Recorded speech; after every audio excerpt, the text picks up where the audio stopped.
स्वयंपाकात स्वादाची जान, डीएम मसाले तुमच्या घराची शान. छत्रपती शासन महिला गृह उद्योग कबनूर इचलकरंजी घेऊन येत आहेत अस्सल परंपरेची मराठमोळी चव म्हणजेच डीएम मसाले. मटन मसाला, चिकन मसाला, धणे पावडर, गरम मसाला, बिर्याणी मसाला, तिखट चवदार मसाले आणि चटणी म्हणजेच डीएम मसाले. तर आजच आपल्या जेवणाची रंगत वाढवण्यासाठी केमिकल विरहित डीएम मसाले, गृहिणींच्या मनातले मसाले आणि चटणी अवश्य वापरा.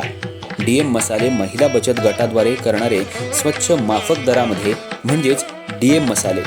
संपर्क दिव्याताई मगदूम, मोबाईल 91 30 80 22 55.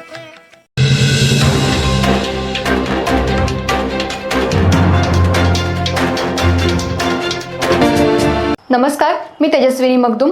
एम मराठीमध्ये आपल्या सर्वांचं स्वागत आहे. पाहूयात ठळक घडामोडी.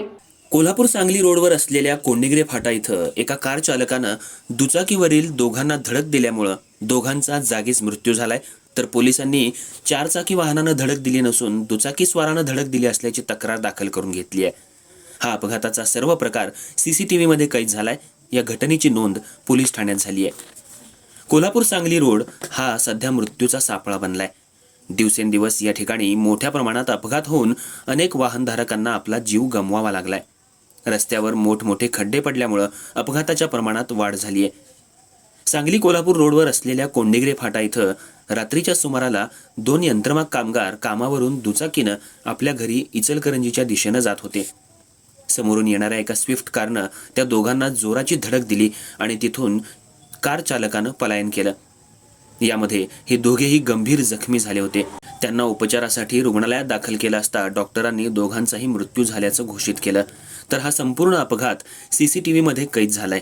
याची माहिती जयसिंगपूर पोलिसांना मिळताच पोलिसांनी हा अपघात एका दुचाकीस्वारानं केला असल्याची तक्रार नोंद करून घेतली आहे.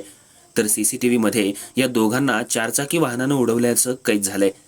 त्यामुळं पोलिसांनी कुठल्या प्रकारे तपास केलाय असा सवाल निर्माण झालाय. तर पोलीस कुणाला वाचवत आहेत का हाही सवाल निर्माण झालाय. या अपघातामध्ये दोन परप्रांतीय कामगारांनी आपला जीव गमावलाय. पण पोलिसांनी मात्र अपघात चारचाकी वाहनाच्या धडकेत झाला नसून दुचाकीच्या धडकेत या दोघांचा मृत्यू झाल्याचं तक्रारीत नमूद केलंय.